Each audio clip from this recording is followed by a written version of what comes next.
I am Dr. Sean McFate, and I am a professor of war.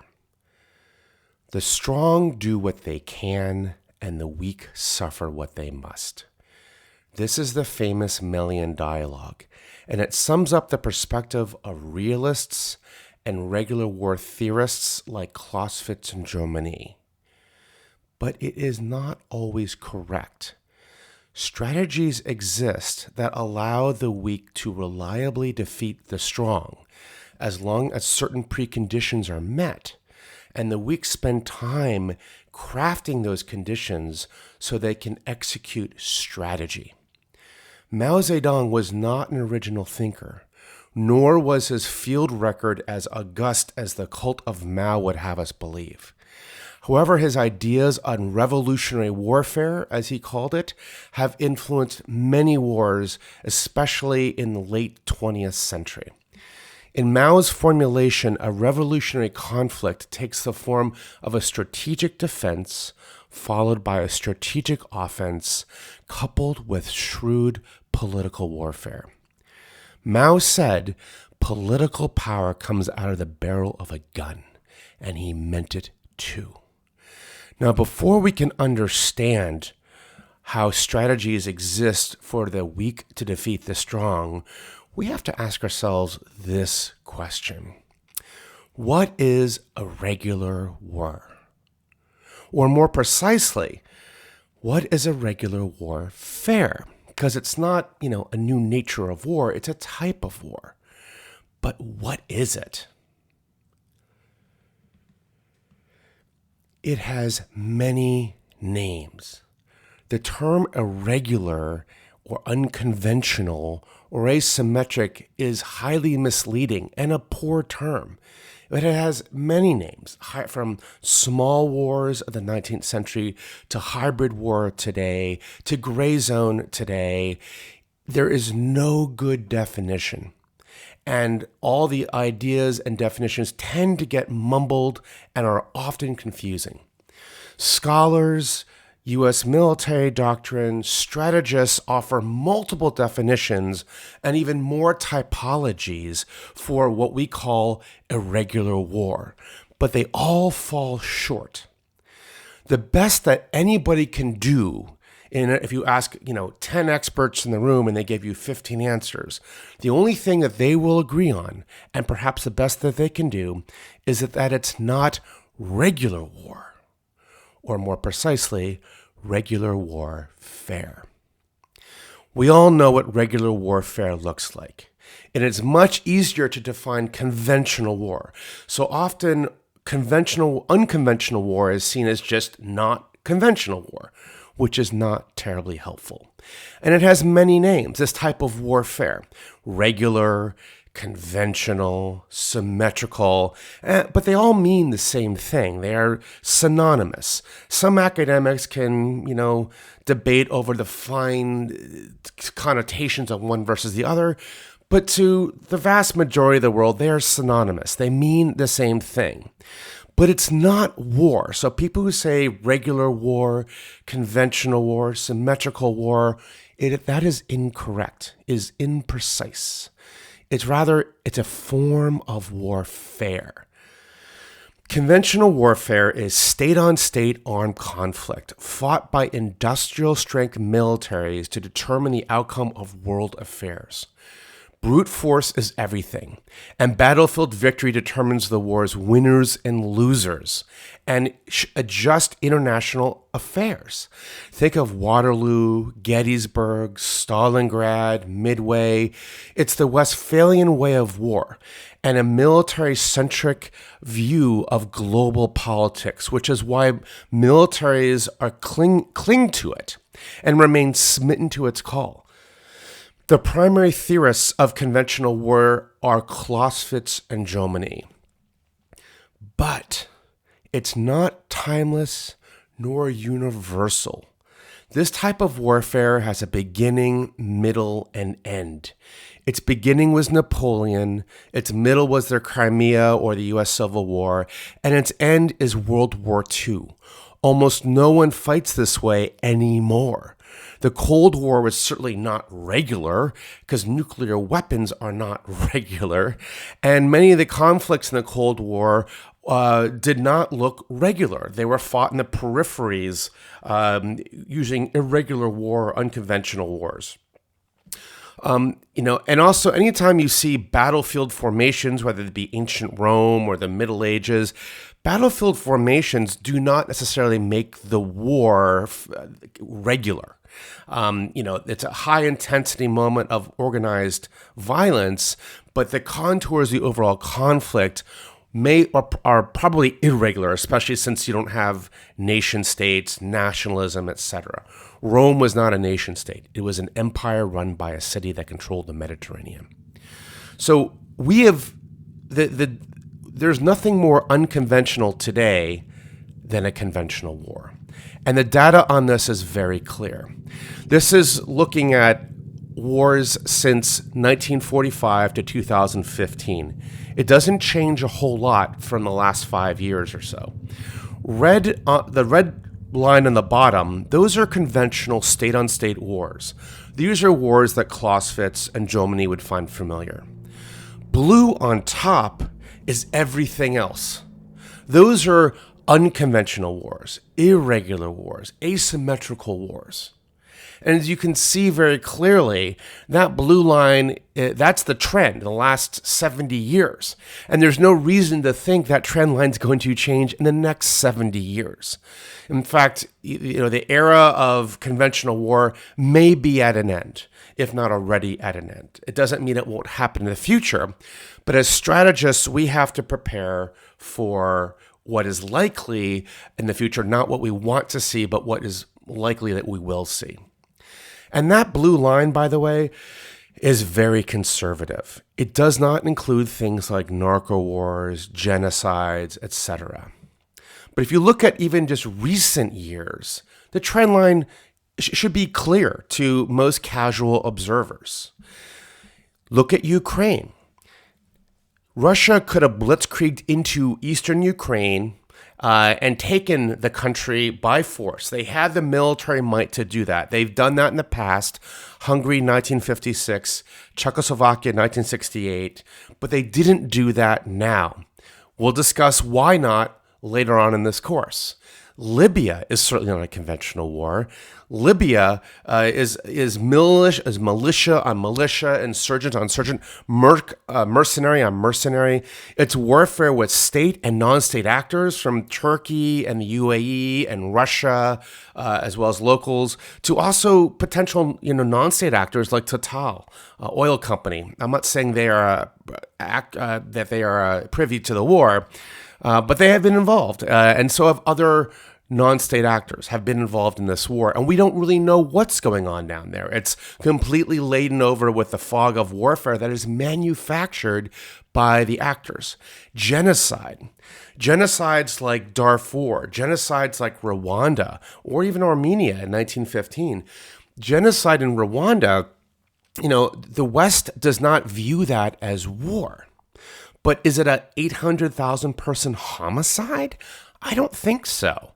Genocide is war to people on the ground. It's just not war as recognized by the laws of armed conflict, by the United Nations, by conventional war thinkers like Clausewitz and in Washington, D.C. But how can we say that's not war when more people died in 90 days in Rwanda in 1994 than everybody in Iraq and Afghanistan combined over, almost 2 decades? Of course that's war to the people on the ground. Of course that's war. If you drop somebody from Mars and put them there, they'd say, that looks like war to me. How about this? In Iran, Soleimani, who was killed recently by American drone strike, which is also irregular war, he was Iran's special forces leader, the IRGC Quds Force leader. He was killed on January 3rd, 2020 by a U.S. drone strike at Baghdad airport. He was the General Patton of modern irregular war, and he helped Iran gain strategic influence in the region. He was the guy who kind of came up and executed this sort of shadow war that Iran has been waging along the Shia Crescent, whether it be through Hezbollah or Quds or new drones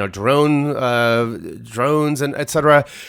He is doing that. He is a modern strategist, and he fights and wins through irregular warfare, just as Russia took the Crimea through irregular warfare. People use irregular warfare strategies because it works, whether you're strong or weak, but particularly if you're weak. Failed states like Venezuela. Is violent state collapse a form of war? Maybe it's a civil war. What is it? It doesn't look like civil war like the United States Civil War with blue versus gray. But, how should we think about violent state collapse? Or how about this? The United Nations. UN, quote, peacekeeping, unquote, has something called the Force Intervention Brigade in the Congo. It's part of the MONUSCO mission in the Democratic Republic of Congo in 2013. It aggressively went after warlords offensively and a militia called M23. This is a picture of one of their, weapons. It's a South African attack helicopter serving in the FIB. Is that war or is it peacekeeping, right? Because it's the UN, do we automatically assume that it's justice rather than war? We should not. What is it? It's neither war nor peace to, traditionally minded conventional thinkers, laws of armed conflict thinkers, conventional warriors and generals, and statesmen and stateswomen. So, and obviously, just to be clear, the UN Force Intervention Brigade is very controversial within the United Nations, although it was quite effective on the ground. So there's a controversy still about it. But how should we think about all these things? Is what Iran is doing in Syria, in parts of Lebanon, is that war or not? Is the UN, is its peacekeeping missions, is that a form of Western war in fragile places? Think about all this. What is war today? And this is a classic irregular warfare stratagem. You wage war, but disguise it as peace. So if you're Russia in the Ukraine, or perhaps you are China using Belt Road Initiative or lawfare, one of the ways that you can do well is that if you do a Sun Tzu jujitsu flip on the enemy's strategy, you attack the enemy's strategy. So if you have a conventional warrior as an enemy who only recognizes kinetic force on battlefields as true war, well, then you can exploit that by using tools that don't register as war instruments to a conventional warrior, but you can use those tools to achieve your war aims. And this causes cognitive dissonance in the conventional war camp until it's too late, like the Crimea. That's the power of irregular war. In some ways, it's a boiling the frog slowly strategy. You don't do anything that looks like war until it's maybe too late, until your adversary recognizes it too late. And by that time, it's a fait accompli. Again, think of Crimea as a great case study. The Russians went into Ukraine, created a fog of war. Nobody knew really what was going on. To conventional war thinkers, it wasn't war. It wasn't peace. They'd have this mysterious thing in between, like we don't know what it is. And by the time they were still figuring out the basic fundamental facts of the case, Crimea was a fait accompli. So this is what irregular war can do in the 21st century, whether you're a strong power or a weak power. Now, let me ask you another question. Narco wars in Latin America. Are these really wars or are they just metaphors? Well, it's certainly, to the people on the ground, it looks like war. I mean, paramilitaries, what's the difference between a paramilitary and a military in terms of functionality? So we assume in the North, in the United States, that this is not war. It doesn't rise to the threshold of war, a phrase that is used often by conventional war thinkers. And that's a phrase that adversaries like Russia and China exploit for their strategic advantage. When it comes to, say, narco wars, it is war. It is war on the ground. But we don't privilege it as war because for some reason, we don't think that economic self-interest rises to the threshold of war. How many international relations textbooks have you read, articles that assume that all war must be political, but exclusively political? And as Milton Friedman, a famous economist from the Freshwater School of Economics at the University of Chicago, said, is it really true that political self-interest is nobler somehow than economic self-interest? No, of course not. If you look at military history, wars are fought for all sorts of reasons, myriad of reasons that are political to be sure, and also economic, and also cultural. When we say that all war is political, we don't mean that it's exclusively political, as it's often read by, frankly, lazy readers. War is all of these things, including economic. And if you look at narco wars on the ground, they fight to control territory. They offer some form of governance. It may not be governance that rises to human rights standards, but they're not into annihilating a whole province because they use people for their product. They have a labor force. They also have to protect and to do some form of governance. Again, I'm not saying it's they're living like it's the Netherlands. I'm not defending it, but you have narco wars in Latin America that transcend state boundaries, and international criminal organizations are as powerful as some states in the world, and viewing them strangely as not war, but at just mere criminality has strategic consequences. It's curious about what we privilege as war versus criminality. It's a bias, and it has strategic consequences that our adversaries can exploit. So if you think of what's going on in Latin America as these narco wars as simply criminality, and then you're in the U.S. government, that significantly alters your means and ways. If you treat this purely as a criminal law enforcement problem, you use FBI and DEA, and you use sort of your ways are more law enforcement ways, which is quite different than if you think of it as a regular war, and you use irregular war ways and means. So what we deem war versus criminality is significant, and people don't think about it. So I want you to think bigger, beyond definitions and neat typology boxes. I want you to trust your critical thinking skills and to resist herd mentality. That's why in the beginning of the course, we say strategic thinking is critical thinking for precisely reasons like this. So why all the normative language, right? Why do we have, it's normative language, conventional versus unconventional, regular versus irregular, symmetrical versus asymmetrical. It implies normal versus weird, or normal versus, diabolical or cursed, or this language is loaded. Conventional versus unconventional. These are loaded terms. And the reason, and it really begs the question, is there a normal kind of warfare throughout all history everywhere? Because that is what these words imply: conventional, regular, symmetrical. And conventional warriors think this way. They think that their form of warfare, the form of warfare they grew up with World War I and World War II, and watching Hollywood movies that every year pump out more World War II movies than any other American war movie combined. There are more World War II movies in Hollywood than there are Vietnam, Korea, Iraq, Afghanistan, Civil War, Revolutionary War, everything. It's what people cling to when they think of warfare. It's a bias.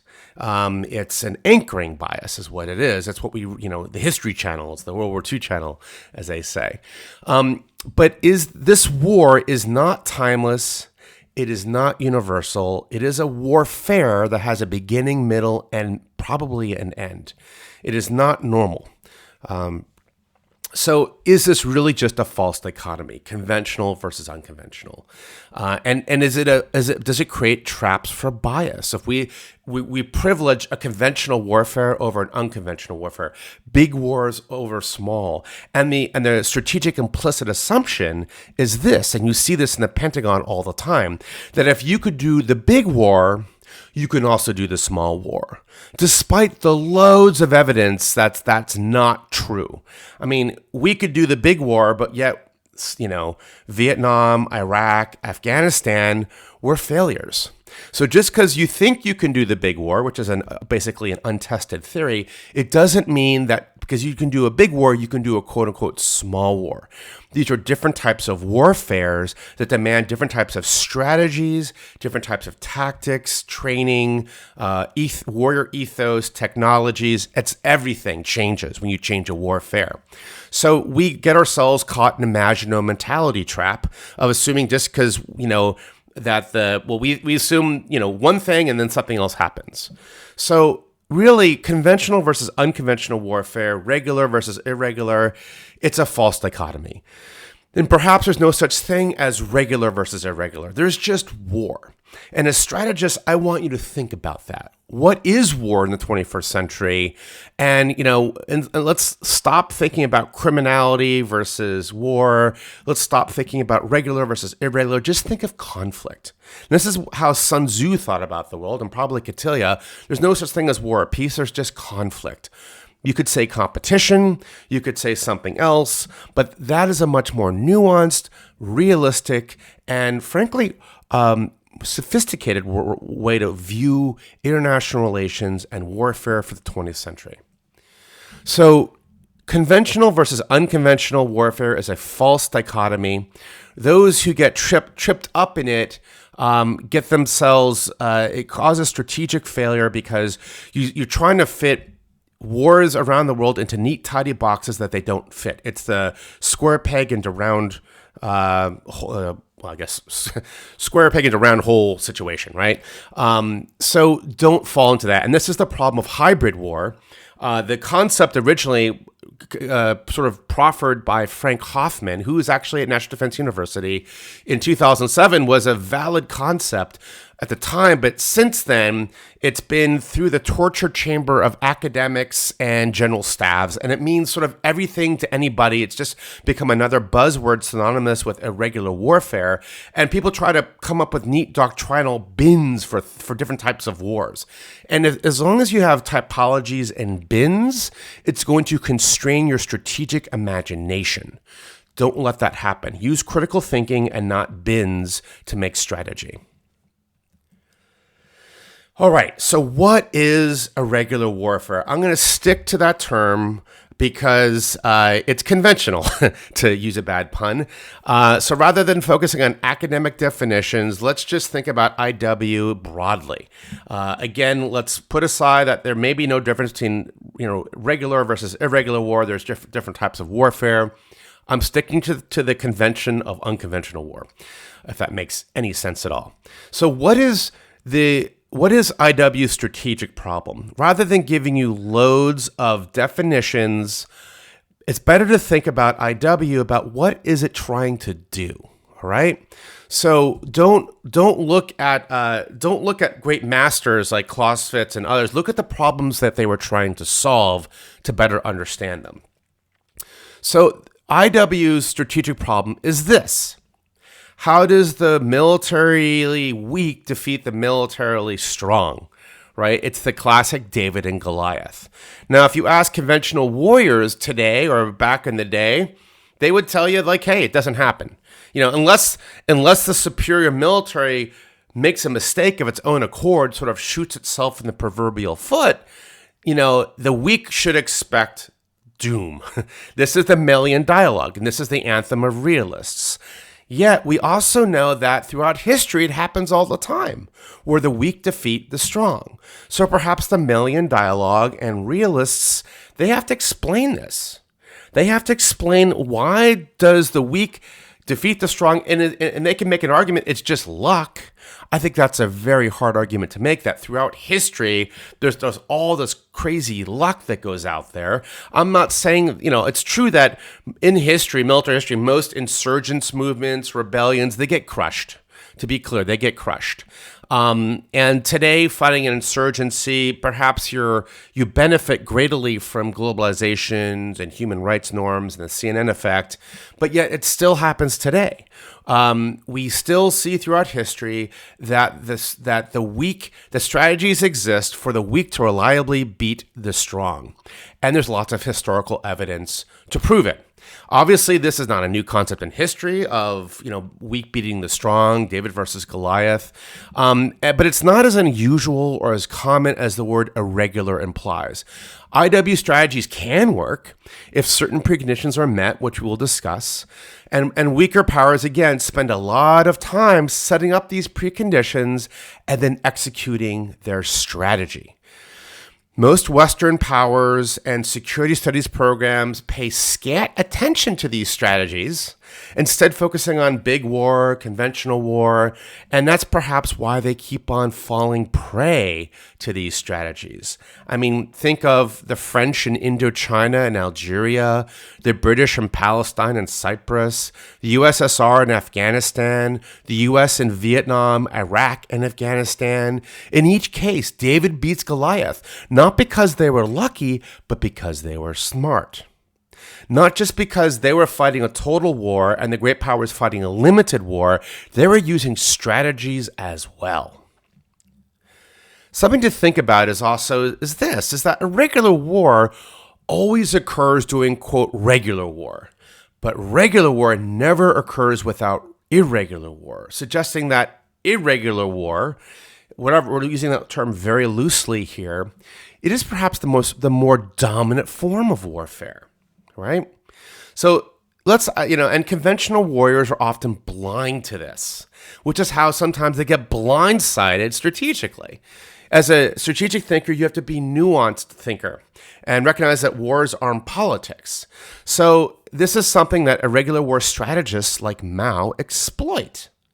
So let me ask you a question, especially to our American students in the room. When did the American Civil War begin and end? When did the American Civil War begin and end? Well, most people would say 1861 to 1865. Well, that's when the regular phase of the Civil War, began and ended. But you could argue very convincingly that the war really began with Bleeding Kansas in the 1850s. This was Kansas. But the conflict between settlers in Missouri and Kansas had an active guerrilla warfare for years that sort of grew in part to the Civil War. This is not something that we think about when we think about the Civil War, our loss. In fact, you can even argue that the Civil War began as soon as the Constitutional Convention wrapped up work in 1787. And you'd see the division between North and South immediately in George Washington's cabinet, between Jefferson, Hamilton, and others as well. You see this when Alexis de Tocqueville, a French aristocrat and sort of an anthropologist, comes to America in the 1833, and talks about the division between North and South and predicts a civil war. But certainly guerrilla actions were happening in the 1850s that predated the Civil War. In fact, really, this was the Civil War. So when did it end? When did it end? Well, certainly not 1865. The war continued as a KKK insurgency for much later.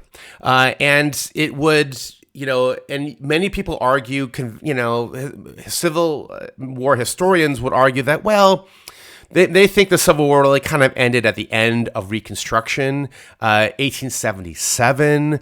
But others would say really now it goes really until World War I.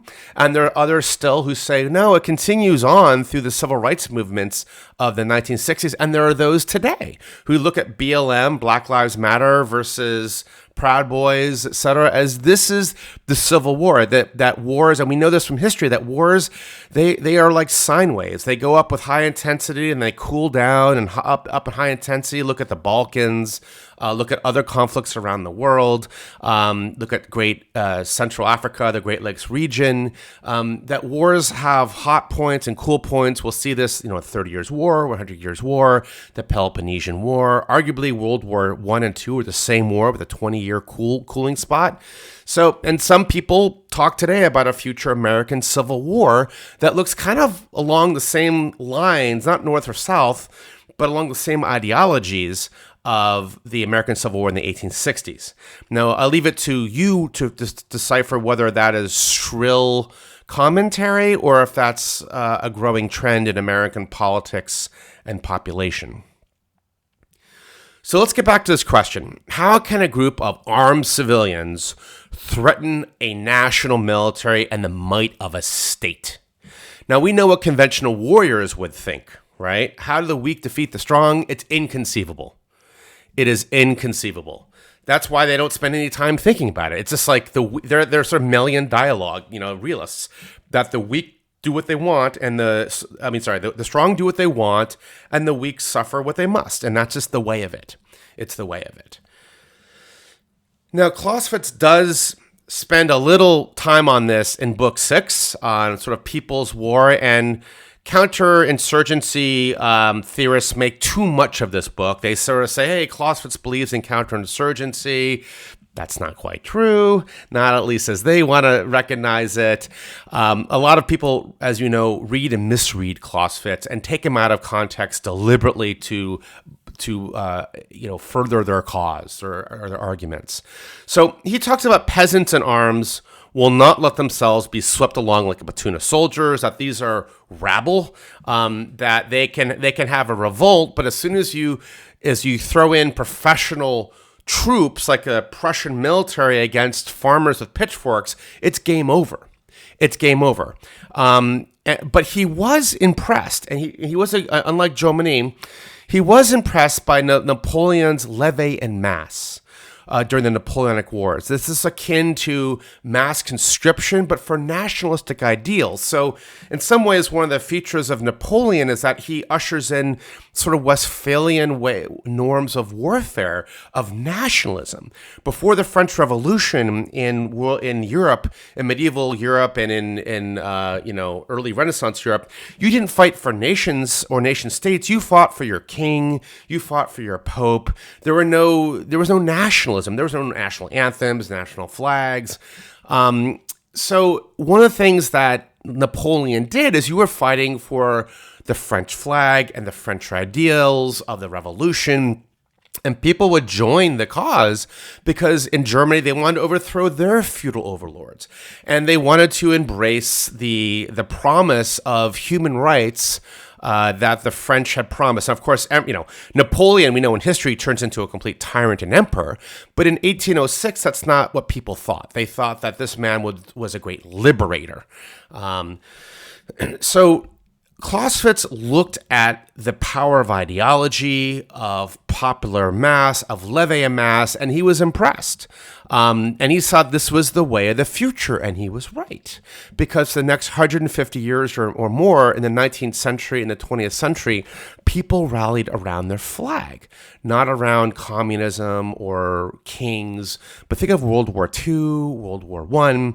People rallied around their flag. So Clausewitz predicts this accurately, 100 years in advance. Even though he said they lack discipline, they lack training and leadership, they have no military genius, they still could mount a serious challenge to a professional military if they change the way of warfare. So one example of this was during the Iberian Peninsula campaign. Napoleon seized tell me this sounds familiar. He sees Spain and Portugal rather quickly. He sees Spain rather quickly. His conventional forces did. But then they get picked apart over the years to come by guerrillas, which is where the term originates from. So the Spanish locals took up arms, like formed militias, and they were called guerrilla warriors, meaning little warriors. So back in European time earlier, they thought about big wars like Napoleon. They thought about small wars like colonial wars and stuff like this. And so the guerrillas, which means little warrior in Spanish, ended up being pretty effective. And you could argue one of the reasons that Napoleon had so much trouble in 1812 against Russia is that he lost a lot of his middle management talent, right? His field grade and company grade officers were picked off during the Iberian Peninsular campaigns by guerrillas. And their tactics included ambushes, sabotage, raids. They used to call petty warfare, hit-and-run tactics, mobility. This is, the term guerrilla, even though these tactics have existed for probably since before, prehistory, we attribute the title guerrilla to this time frame.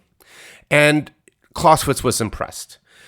So he actually dedicates some time and analysis to this. He says, for this to succeed, this type of new warfare or this hit-and-run warfare, you have to have these 5 capabilities.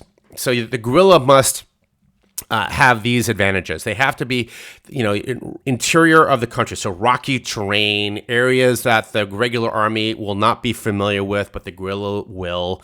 It must be, they understand that this is guerrilla warfare is not decided in a single stroke. There's no Waterloo in IW, as I like to say. It's hit and run. It's bleed the big enemy. It's bleed Goliath slowly. It must be that theater of operations has to be large so that you're keeping the Goliath on the run. He can't swat flies everywhere. It's too big an area. Also, he talks about the national character must be suited to this kind of war. So the Spanish were tough. They were tough. And, so he talks about national character. Today, we consider this un-PC. But in 19th century Europe, it was totally normal. There was an English character, there's a German character, there's French. That was how people thought, which also gave rise to this idea of nation and nation state, etc. And the country must be rough and inaccessible. It must have crags and rocks and swamps to hide in, to get away in, that Goliath really can't chase you down. But what is Clausewitz's counterinsurgency strategy? Well, he was a man of his time, and probably a man without the internet or CNN or Fox News. So Clausewitz's coin was to basically plow them under the earth, use the army. Because if you can corner them, they cannot resist against the might of the army. And that's what happened. And if you look at the work of Goya from that time and others, that's how counterinsurgency was done through most of history. We will talk more about counterinsurgency later and what's effective coin strategy versus not. But Clausewitz was not wrong. I mean, it did work for Putin in Grozny. And Putin, you could argue, had a lot more success in Grozny than the United States had in Iraq or Afghanistan.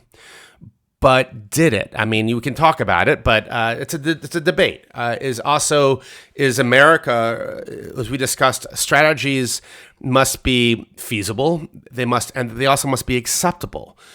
Plowing, glassing Iraq and Afghanistan would not be acceptable to the American people, as glassing Grozny was acceptable to Putin, and I think most Russians didn't care that much because they had a long history of enmity with the Chechens.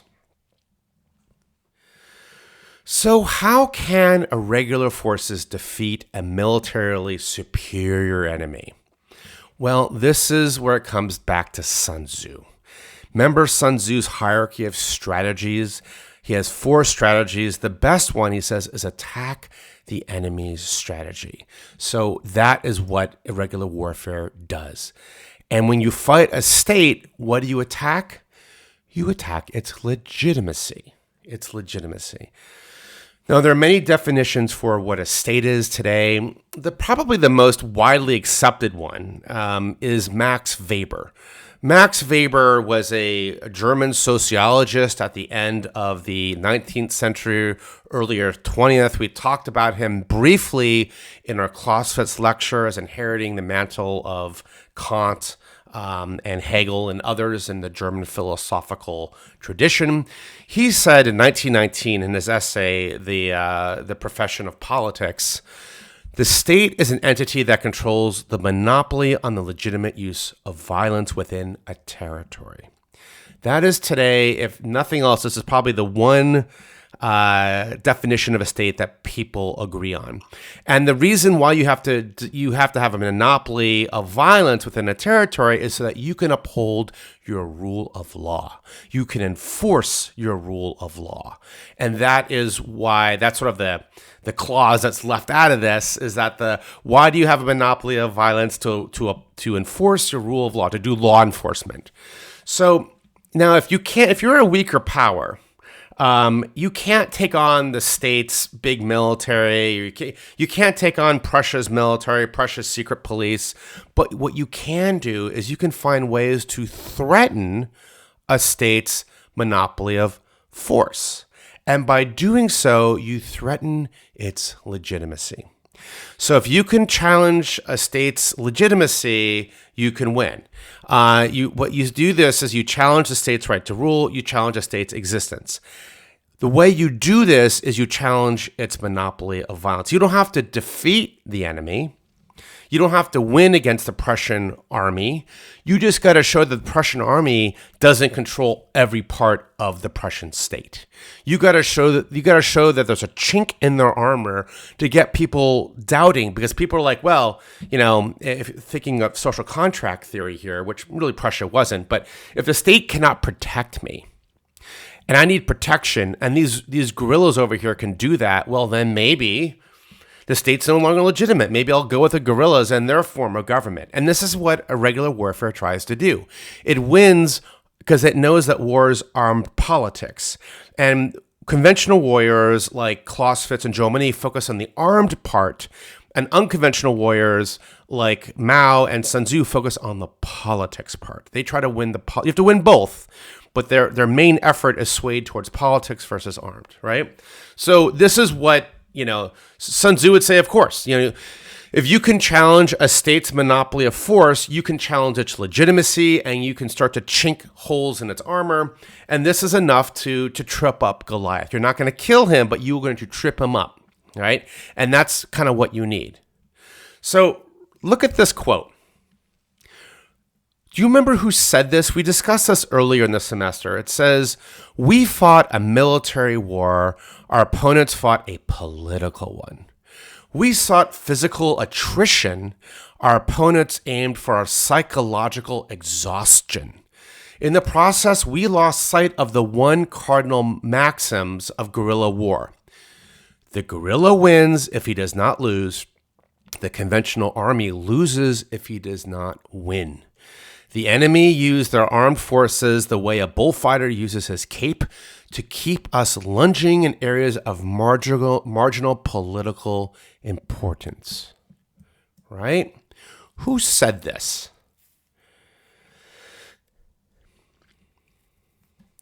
Kissinger, during the Vietnam War in 1968. The weak can win just by surviving.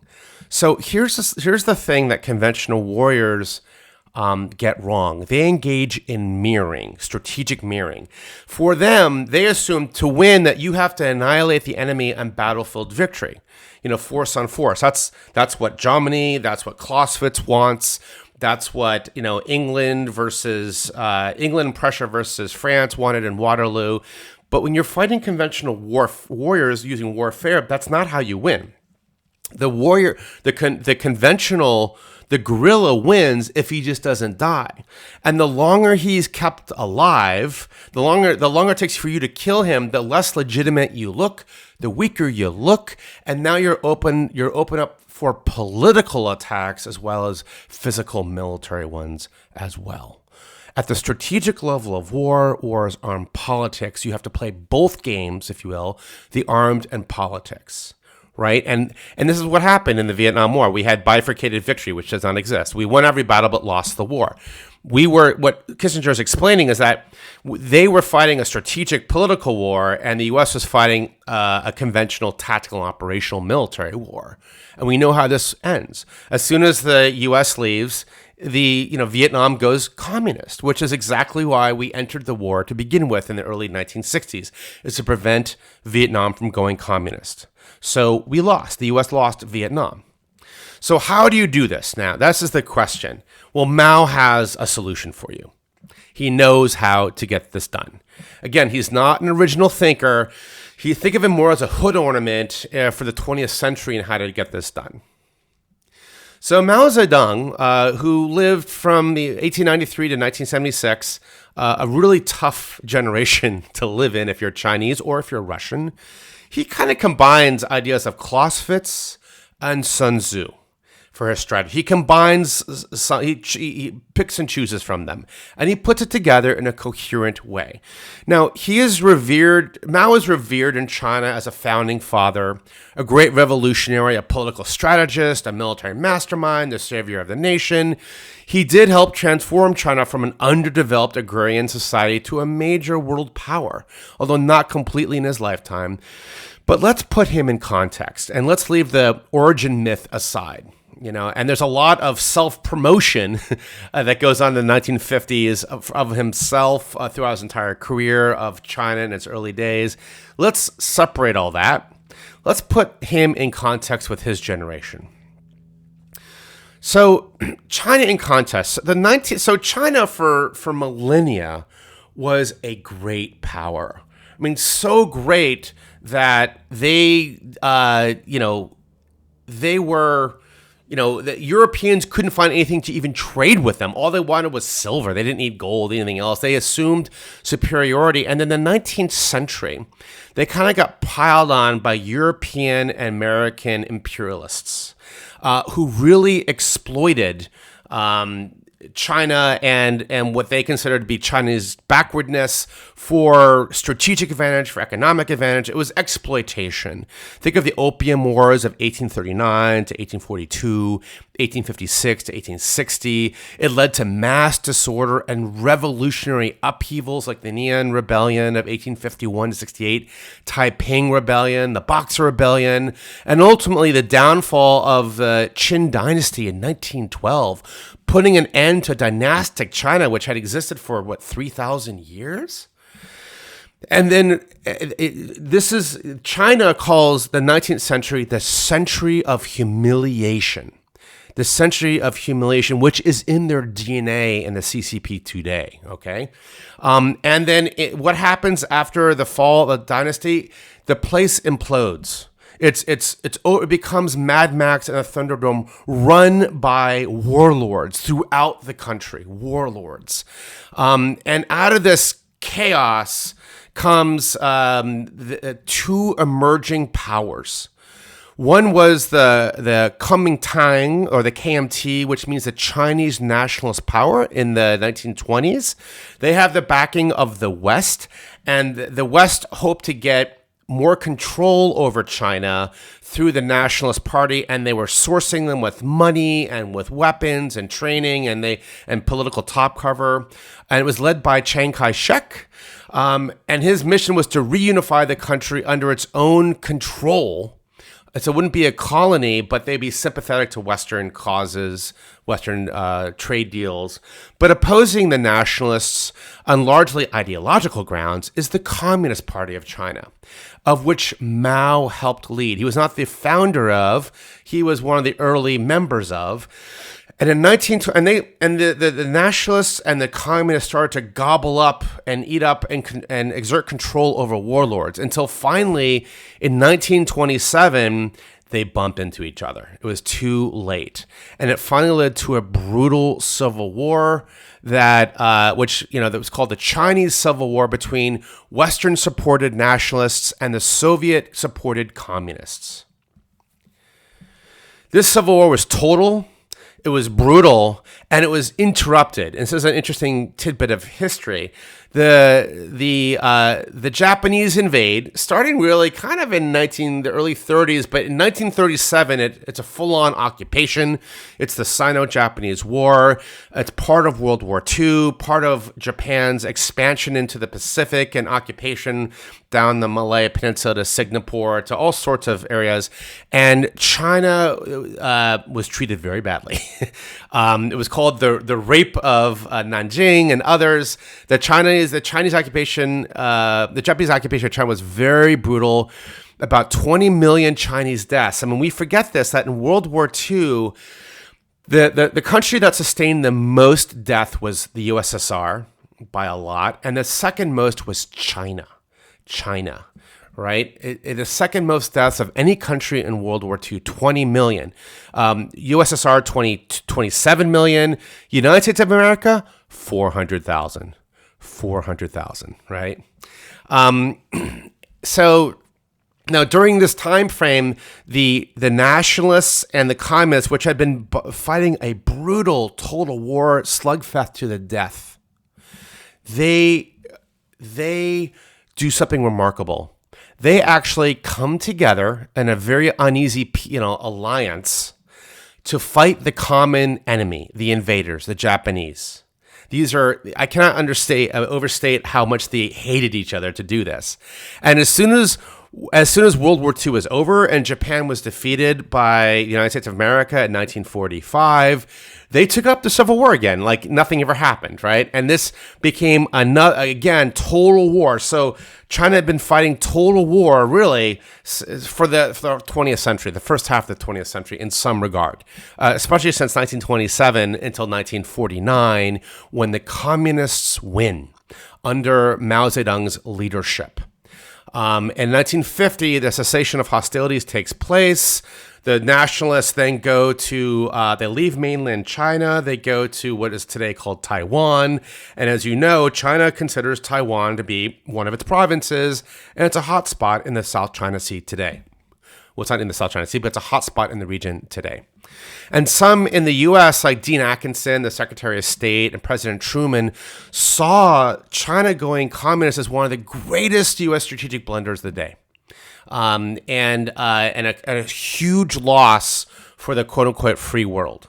And then later on, Nixon, as you know, kind of bridges that gap through Nixon Kissingerian diplomatic brilliance in many ways, whether you like them or not. Okay, so this is the context, this cauldron of warfare, of disorder, of total war, of civil war, of invasion. It's really a bad year to be China. It's a bad generation to be Chinese in, as I said earlier. Let's talk about Mao Zedong, all right? His roots, where did he come from? Well, he was the son of a peasant farmer. He was born in a village, Shaoshan, which I'm mispronouncing, in Hunan, a province in China. At age 27, Mao attends the first Congress of the Chinese Communist Party in Shanghai. That's in 1921 in July. 2 years later, he was elected to the Central Committee of the Party of the Third Congress.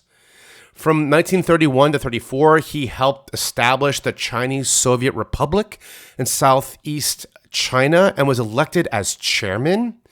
Starting in 34, in October, begins the Long March. This is a retreat from southeast to northwest China, which we'll discuss briefly. It's a brutal time for the communists. In 37, Japan opens a full-on war, occupation, aggression against China, which give the Chinese Communist Party cause to unite with their bitter enemies, the nationalist forces. And they do. It's not a copacetic alliance, but it's a functional one, somewhat. After Japan's defeat in World War II, they resume their war. The communists and nationalists resume their civil war, and it's won, and it's set up, really by 1950, it becomes the People's Republic of China. Communists win it. And Mao serves as chairman for life, which is sort of like president, until his death in 1976. We're not going to talk about, things like the Great Leap Forward or the Cultural Revolution, which were devastating. We're just going to end with this. We're going to focus not on Mao's career, but his strategy, not his politics, but his strategy. So he has 4 key writings. Many of his essays were staff products that he takes credit for. This should sound familiar to many people who serve in the military. He was heavily influenced by Sun Tzu, not a surprise.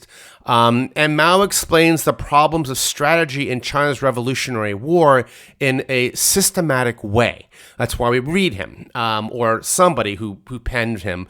That's on guerrilla warfare, which I had you read, is something that's most read. It's the cleanest thing to read. It's tactical and operational, but it really gets to the guts of guerrilla warfare. It's perhaps even read today. It's been very influential by guerrilla movements around the world, historically, from the IRA to the FARC. And we'll talk about that. On protracted warfare is really his strategic treatment. That's his strategy that we're going to get into. It's hard to read because it's based on a series of speeches rather than a single coherent argument. And you have to sort of disentangle his political rhetoric from the strategic ideas behind them. I will try to distill and discuss some of these writings ahead. So let's start from Mao. Like all of our theorists, what is war? First principle. Well, he says quite bluntly, wars aren't politics. This is what he says. It's not just an extension of policy by other means. It is politics, which I think is what Clausewitz also gets at. It is politics itself. So he says this in multiple ways. So like Clausewitz and Sun Tzu, he says, this is from On Protracted War, that war must serve a political objective. And it's through that political lens that you have to determine, winners and losers, not just through military might alone, because military might is just one tool in the toolkit of grand strategy. Like Clausewitz, war cannot be equated with politics. War has its own logic. It almost looks like he's quoting Clausewitz. I don't know for a fact if he's read Clausewitz. Clausewitz was not commonly read at this point, even in Europe or in Russia, so it's hard to know if he read it, but he certainly sounds like Clausewitz. Perhaps he did read it. He also talks about war's termination occurs only after one achieves one's political ends or is defeated. So he's clearly talking about war in terms of political context. And in this way, war and politics are related but different.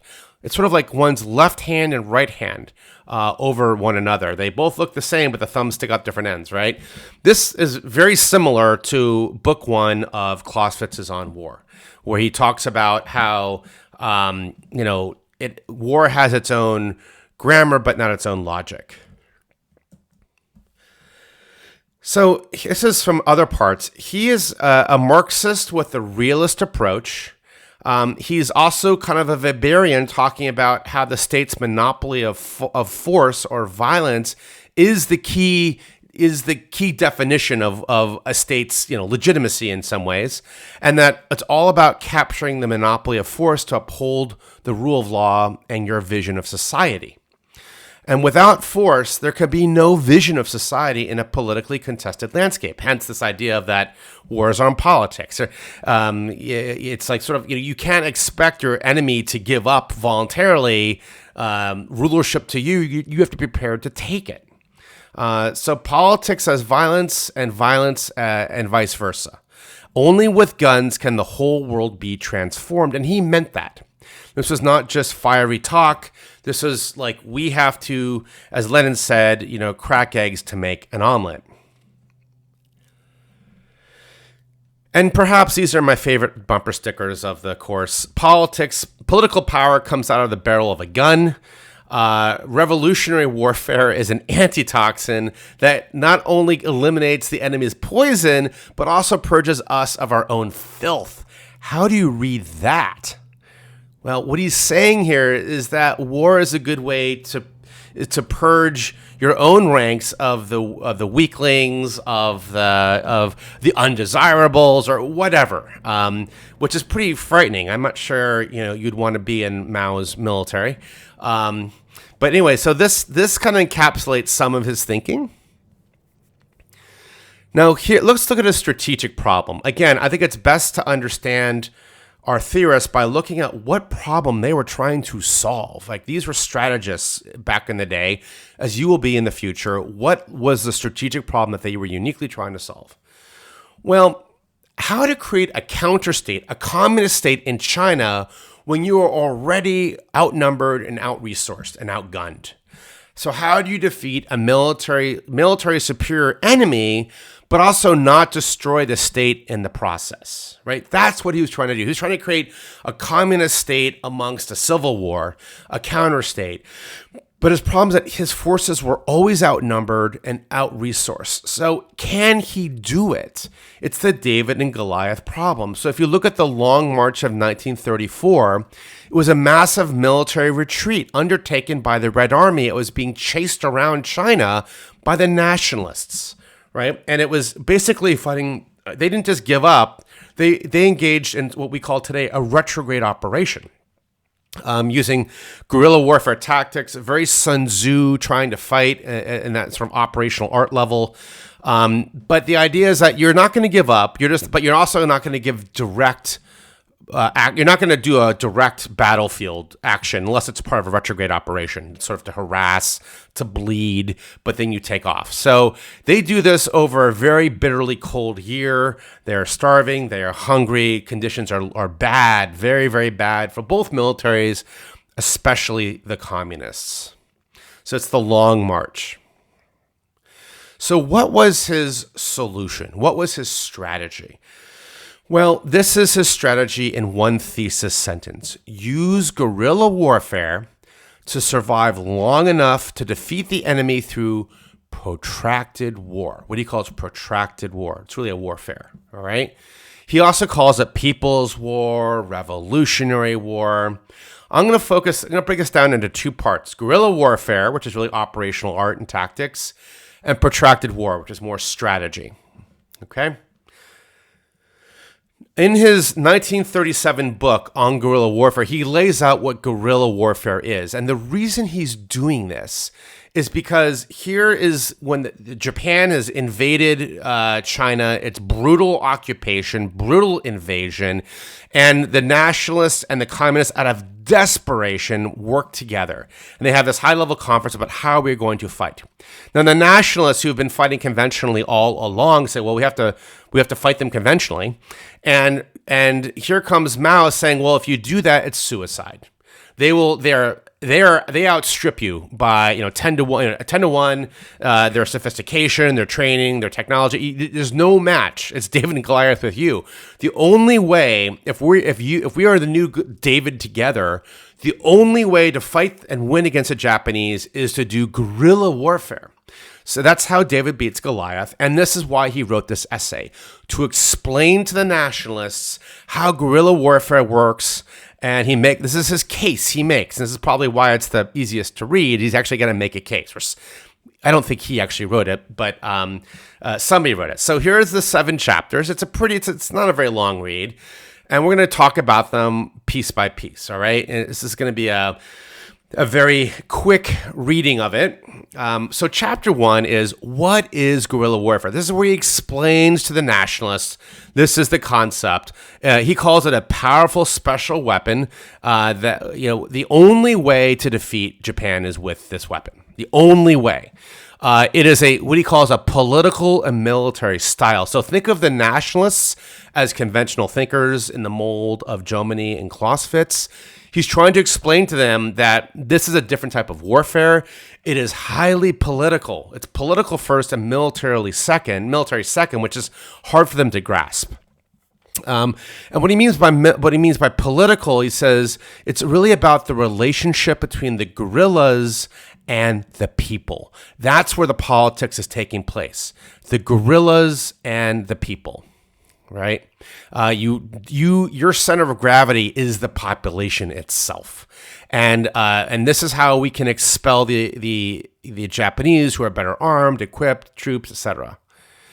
Second is the relation is, the primary feature of guerrilla operations is their dependence on the people. They depend on the people for resupply, for safe haven, for recruitment of soldiers, for intelligence, to mislead the Japanese. The people are the tail of the guerrilla's tooth, and everything is dependent upon the people. And for that reason, guerrillas have to be very political, not like politicians going from village to village, but they have to engage. They have to be more politically nuanced than, say, Clausewitzian, cavalry general, running through a town. And that the thing that also that the guerrilla forces have to be a flat organization organized in cells, so that if the Japanese pop one cell and interrogate that cell doesn't have information that can ruin sources and methods across the organization. So a very flat cell-like organization. So the question then is, what keeps it together?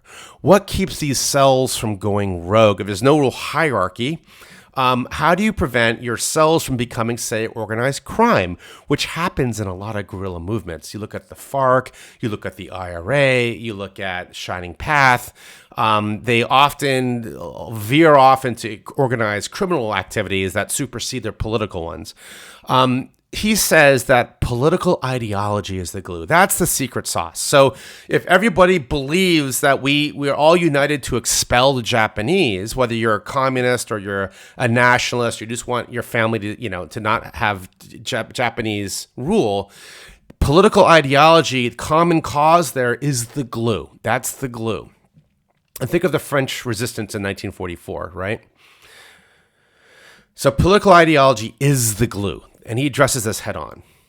Okay, so he also then talks about guerrillas' warfare place in history. He talks about 1812. We'll talk about that in a second. But he talks about there's a lot of examples in history where guerrilla warfare was used successfully for the weak to defeat the strong. For the weak to defeat the strong. He's saying this is not out of the blue. He's not making this up.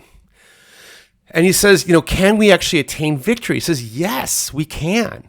Because Japan, he says, does not have they have not won, if we would say today, the hearts and minds of the Chinese citizen. They don't have the complete citizen and even soldier support within their own ranks to do what they're doing. And this results also in them being spread too thin on the ground. They have to hold vast amounts of territory with not enough troops. And they can't do it. So they're going to, guerrilla warfare basically helps them collapse under their own weight of their own occupation. And he says, if we can extend the duration of the war, that's what's going to do it. That's what's going to do it, okay? So by extending the duration of the occupation, making it hard and expensive while you do guerrilla warfare, eventually Japan will collapse of its own lack of resources and will leave voluntarily. And so, yes, you can win. He talks about the organization of the guerrilla forces.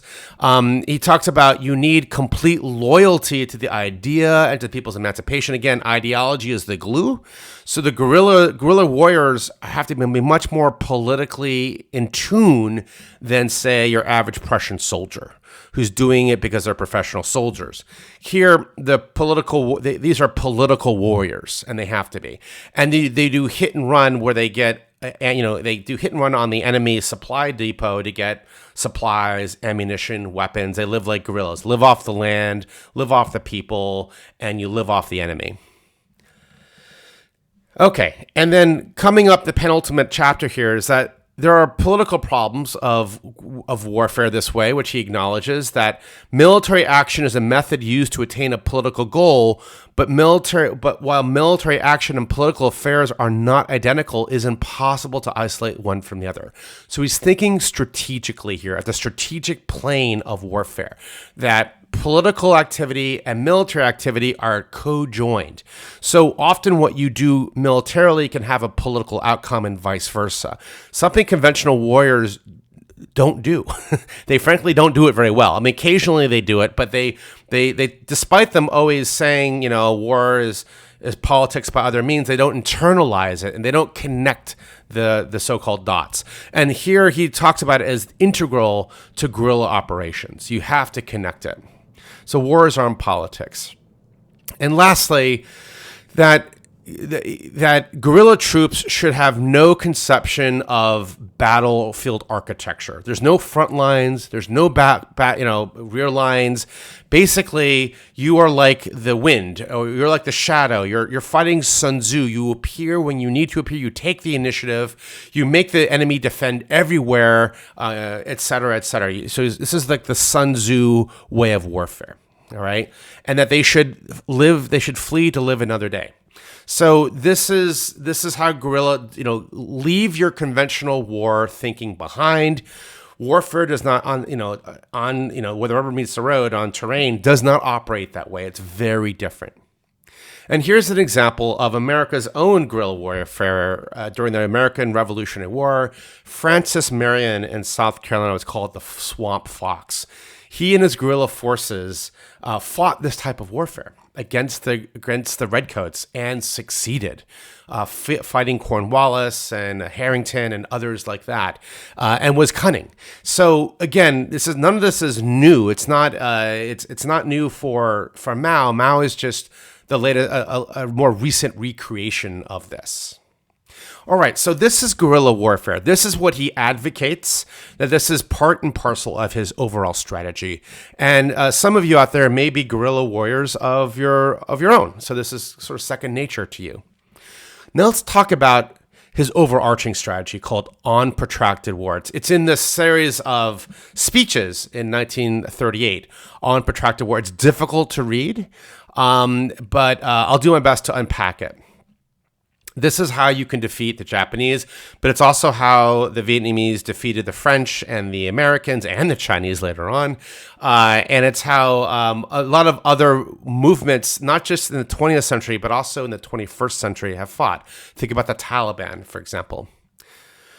So this idea of protracted war actually combines elements of Clausewitz, which is like mass against the enemy when able, with elements of Sun Tzu. Right? This is the guerrilla warfare techniques we've discussed. Attack weakness, avoid strength, exploit friction, be patient. So here is protracted warfare in one thesis sentence.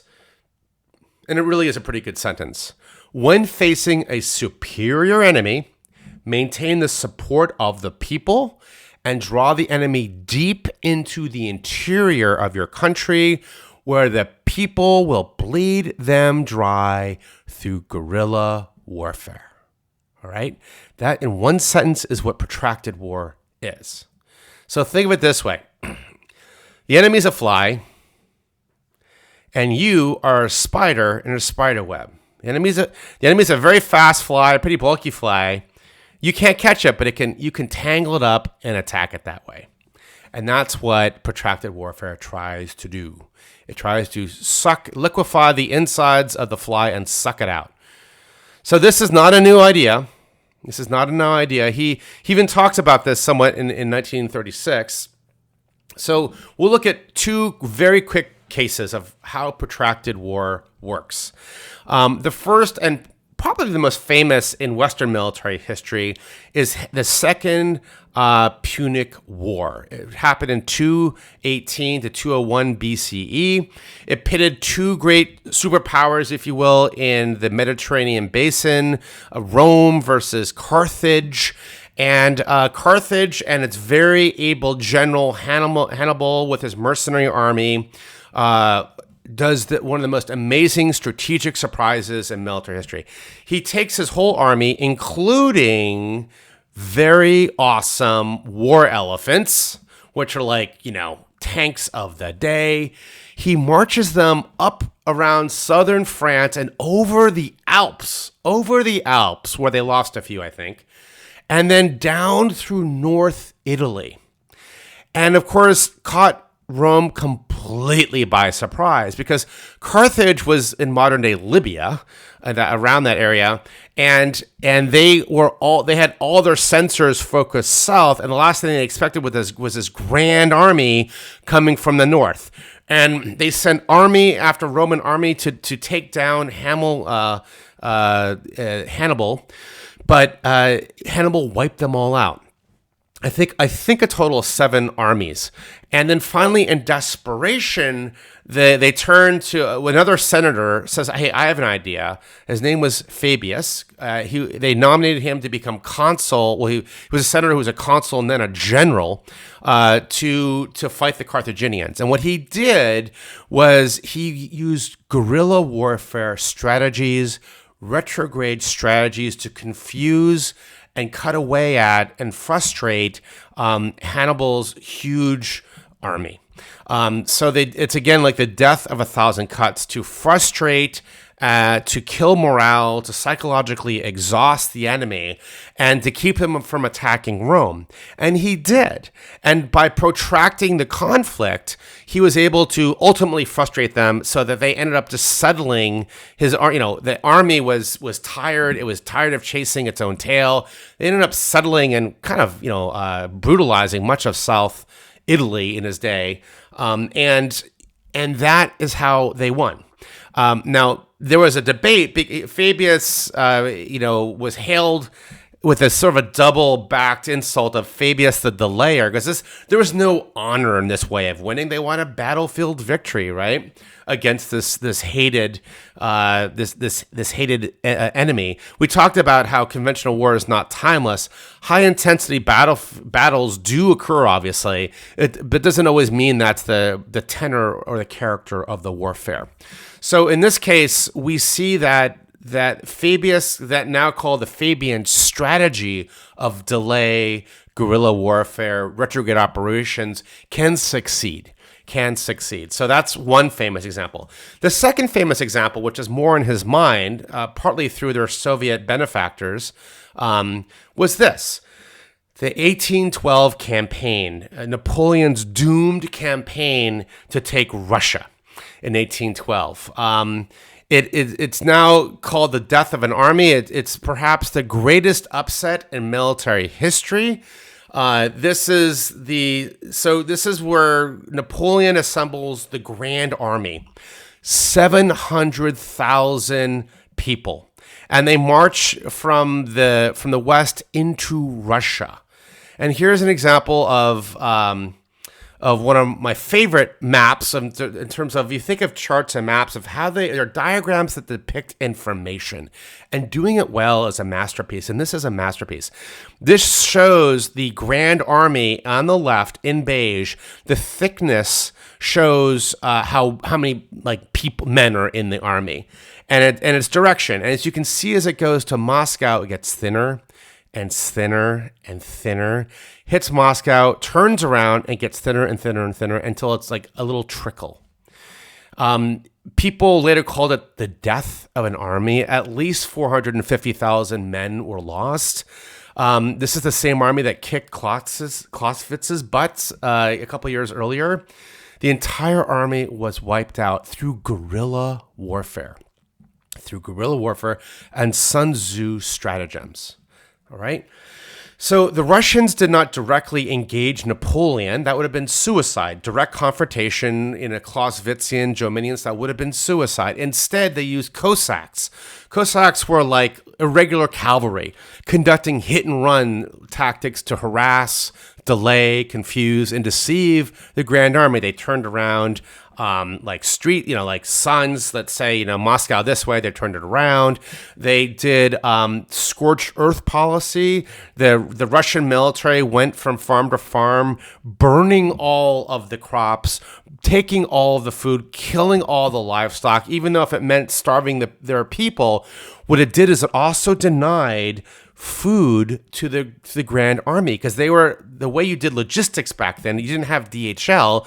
You lived off the land that you captured. You take farms and you'd seize all the food, and that's how you resupplied yourself. So the Russians denied them food. And then the next thing that they really did, and this is very Sun Tzu, not Clausewitz, is they weaponized friction. So what they did is what they tried to do through their guerrilla units, the Cossacks and others, and starvation, is they tried to get the Grand Army bogged down so that winter would come along and then let winter do its work for the Russian army. So they let winter do the killing so that the Russians didn't have to face this overwhelming army and a big plain. So they weaponized winter. They weaponized friction. And not only between the famine and, this caused mass desertion. It caused, people dying of the cold and exposure. No Gore-Tex back then. In frustration, Napoleon was famous of saying, "I came here to fight soldiers, not the winter." So here is another example of how protracted warfare works. You have an invading enemy. It works best with invading enemies, and you get the enemy bogged down into like a sand pit or a tar pit where they die under their own weight. You don't have to take them on and defeat them in battlefield victory as Clausewitz and Germany demand. You could be cunning, and you can weaponize friction or other things. So there are 3 stages to protracted warfare. One is the guerrilla stage, and here is where you're opting your guerrillas. We'll talk about this more of these in detail. It's sort of the hide and seek phase. Then you're doing more mobile warfare. That's guerrilla warfare, nonstop, hit and run. You're not really hiding that much. And then finally, when you're getting really big and you want to take control and make your counter state, you got to sort of do positional warfare. That's like what we think of as conventional or regular warfare today. All right. So here we have Sun Tzu, and Clausewitz strategic logic working at play. And it goes in this order: 1, 2, and 3. Okay. So here, because he does this because his ends are to create a counter state to supplant the current state. So for this, he needs to hold and control territory, do governance, govern cities. The communists had to spend a lot of time learning how to govern cities because they had no background in it. They were like, agricultural peasants. The beginning was a disaster. But because you want to hold territory and control it, you need to defend it. And also because your military was so big that they couldn't be guerrillas anymore. We'll get to all that. I'm going to talk about all 3 of these phases. So phase 1 is guerrilla warfare. Here's where you send your cadre into the countryside to mobilize masses into guerrilla units. Think of Che Guevara to some extent with his Foki. And you're creating you're making relations with the local population. You're being a political warrior on the ground.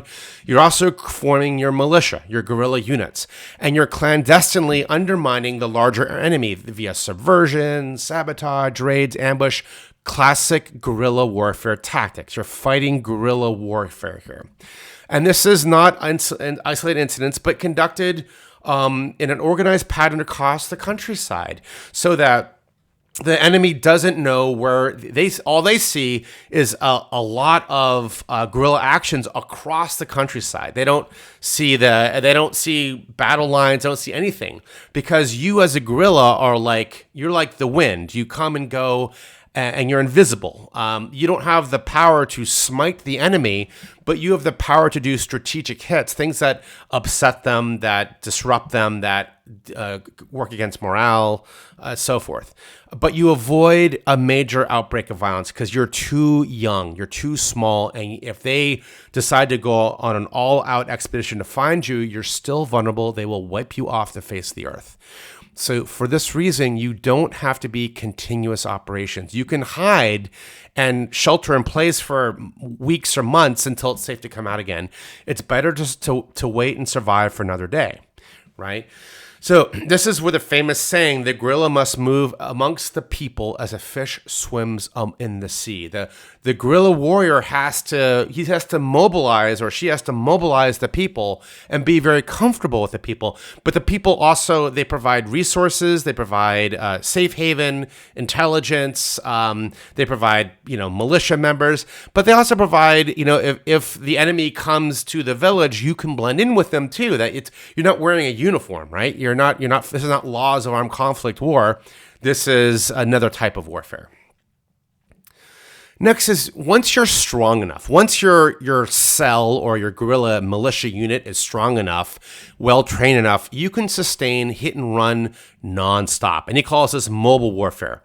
So the beginning is sort of the crawl phase. You're forming. Step one is stage one. You're trying to form your units. Now your units sort of matured. You're deploying it, and you're forming new units too. This is where you're doing nonstop guerrilla actions. You're taking the fight to the enemy. You're keeping them off balance. You've gained sufficient local and even external support to do continuous guerrilla operations. A lot of guerrillas need an external actor, in this case, Russia, to supply them weapons, to supply them sometimes intelligence, advisors, etc. It's rare for an insurgent movement or a guerrilla movement to completely do it alone. Usually they need help from allies. But as the guerrilla becomes stronger, he actually gets to do larger and larger operations, right? So Mao Zedong was famous for saying, for example, a single spark can start a prairie fire. So here again, this is Sun Tzu. This is from, well, Mao is saying it, but he's quoting Sun Tzu. The enemy advances, we retreat. The enemy camps, we harass. The enemy tires, we attack. The enemy retreats, we pursue. This is the code of the guerrilla warrior, right? And we saw the French and others do it around the world. So pure Sun Tzu here. Just as we read earlier, pure Clausewitz, we're reading pure Sun Tzu from Mao.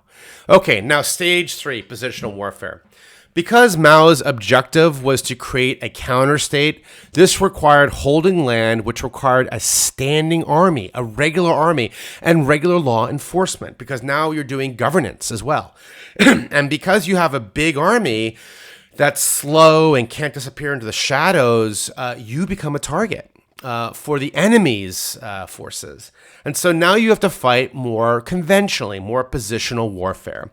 And this is the type of warfare that Clausewitz and Jomini would find very comfortable. So this is again from Mao.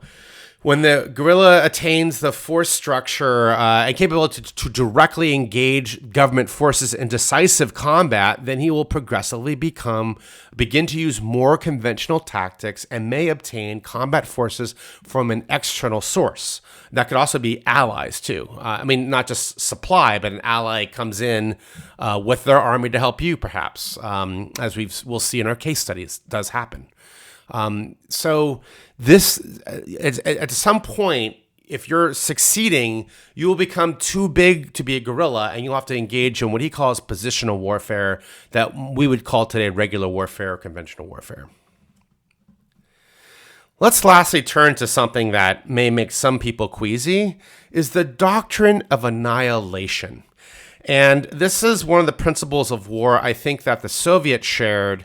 I think that China has or still has, and that there's a psychological impact to annihilating an enemy. So rather than just taking out, then wounding, 10 military divisions, it's better just to annihilate one of them, because that has also a psychological impact that can help achieve strategic victory. It's sort of psychological warfare. And there's plenty examples of that, even in the Second Punic War during the Battle of Cannae, where Hannibal defeats a huge Roman army and sends the finger rings holding the finger, the family ring of all the patrician classes in a big vat back to Rome, saying, "I killed all your progeny, all your male progeny." All right, so let's put this all together. Putting protracted warfare all together. Now, the reason it's called protracted warfare is because you're weaponizing time. You are weaponizing time. And this is how David beats Goliath. The Goliath can only think of kinetic warfare, and he's a brute force, etc. And David is being cunning, and he's weaponizing time, something that Clausewitz and Jomini probably would not understand. Now, there are preconditions for this strategy to work, as I said earlier in this lecture. Here is the preconditions for the strong. You have to have a big military that fights conventionally. they think conventionally, they fight conventionally, and that they are a foreign invader that most of the local people detest. So this is not, they are doing an offensive campaign into your territory that everybody who's local despises, and that they are spread too thin on the ground. T.E. Lawrence later, if we read him, talks about this as the algebraic factors. If they're spread too thin, they are vulnerable. If they are concentrated, as the Allies were in Western Germany and especially Berlin after World War II, then insurgency and guerrilla warfare has no hope. But if the enemy is spread too thin on the ground, then there is an opening for this strategy. Also, they are unable to learn well and they adapt slowly. They have a low strategic IQ. They have some form of the Maginot mentality. They assume that brute force always wins. They're just adherents to the Melian dialogue. So if they're unable to learn well and they adapt slowly, that plays in your favor. And that also they are fighting a limited war of choice and not a war of survival. Okay? Now, that's the preconditions for the strong. The weak also have preconditions. They're fighting a total war of survival and not a war of choice, right? They are defending their homelands from an alien outside invader and threat who they despise. They are unified in cause, ideology, or identity. Something binds them together because, remember, part of the secret sauce of guerrilla warfare is that the glue of these flat organizations is this common cause, ideology, or identity. So they have to have this shared common cause. And it was so much in China that even the communists and nationalists could come together. So we should all take some hope from that, even though they killed each other later. They also have to, the guerrillas also have to have access to a sympathetic population. Now, it need not be actively friendly, and the sympathy can also be coerced. And we can talk about that. So it could be compelled. Sometimes winning hearts and minds is not as powerful as coercion, and guerrillas do coerce the population. In fact, we can, during counterinsurgency part of this course, we'll discuss the power of compellence versus the power of winning hearts and minds. And lastly, the weak are prepared to bleed. They are prepared to bleed. So this is the preconditions for the strategy to work. Now, if you don't have these preconditions and you are the weak, it doesn't mean it's hopeless. It means that your first task is to set up these preconditions, make them exist, okay? And that's what places like, North Vietnam did against the United States and against France, right? So you can still win if you're the weak, but then your first task is not protracted warfare. It's making the preconditions for protracted warfare so you can execute your strategy that allows the weak to defeat the strong. All right, now here's how it works. The weak defeat the strong if this is page 1 of 2, they avoid direct battle and focus on survival. Now, conventional warriors view this as cowardly. When Mao Zedong presented guerrilla warfare to the nationalists in 1937, they laughed, said he was a coward. Nobody was laughing later on. You focus on survival and you avoid direct confrontation because you're David, the enemy is Goliath. You gain enough popular support for safe havens, resupply, intelligence, and fighters. And, this is where the politics of the guerrilla warfare, it's more politics than armed. So if war is armed politics, it's more about politics than armed because your center of gravity is gaining the support of the population. Now, that support can be earned. It can also be coerced. It can be coerced. There are pros and cons to both approaches. Those who say, well, if it's coerced, it's not legitimate, or those who say, if it's coerced, it won't last long. We'll leave legitimacy aside because legitimacy is a moving target, full of mirroring and confirmation bias. But its durability is up for grabs. But it depends what your time horizon is. It's not an easy tactical or strategic decision. Okay, once you mobilize the population to guerrilla units bound by a common cause, then you can start fighting. So you then go to the countryside or to the urban side, as they did in Algeria, and you mobilize guerrilla units. You train them. You create a cadre of train the trainers program. And then you wage guerrilla warfare campaign with hit-and-run tactics and live off the land, live off the supplies that they captured. You avoid open battle. You're fighting like a shadow in the wind. You gain local and international sympathy by provoking an overreaction by the strong against the weak. And think about this. This is an old stratagem. Whether you're, Benjamin Franklin in the Revolutionary War with the Boston Massacre, which was just this, or your Palestinians throwing rocks at Israeli soldiers hoping they shoot into a crowd, which happens.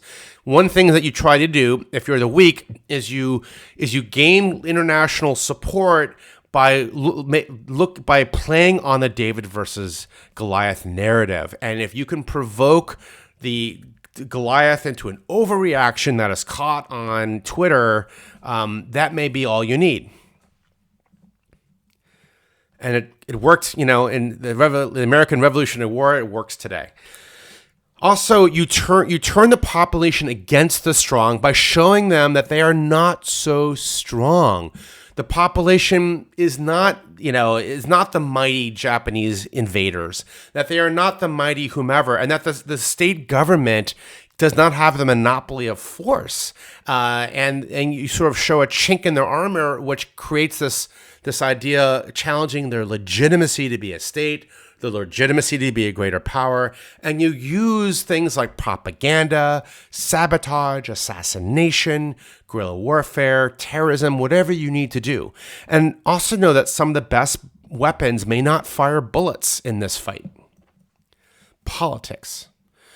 You also draw the enemy deep into your own countryside, where you are supreme, and the guerrillas can bleed them dry.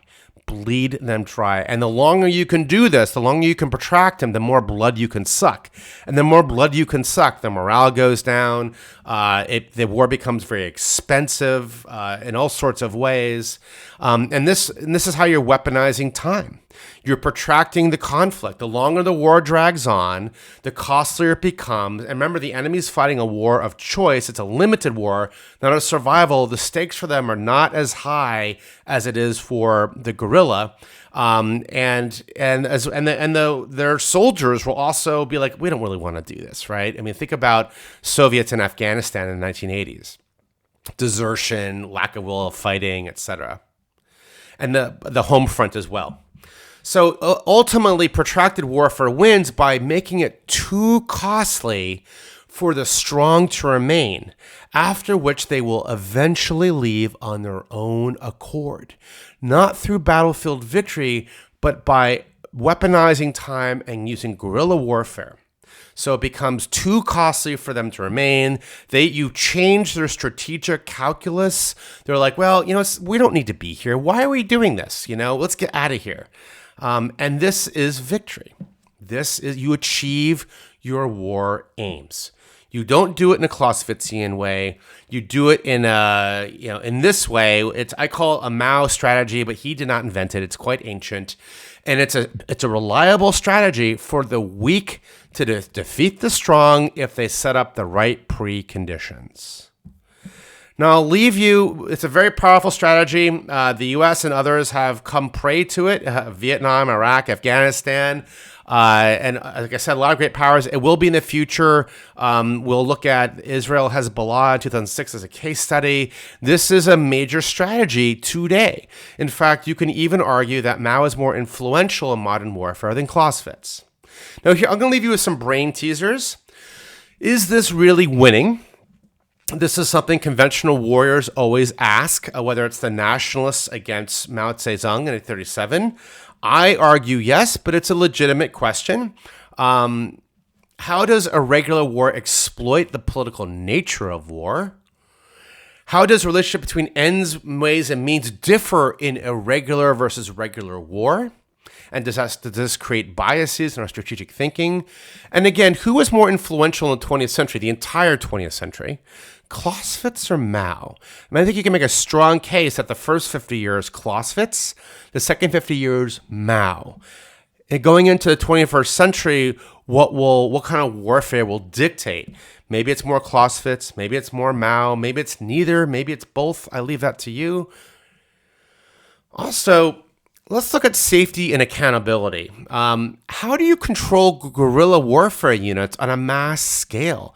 How do you prevent your army from going rogue, doing organized crime? Is common enemy or common ideology enough? And we've seen this with guerrilla movements of the last 70 years. They devolve into something bad. And they use, we're fighting for communism and equality in the FARC, and it's really just, nobody's fooled by that. That's just a bumper sticker, or the Lord's Resistance Army or whatnot, right?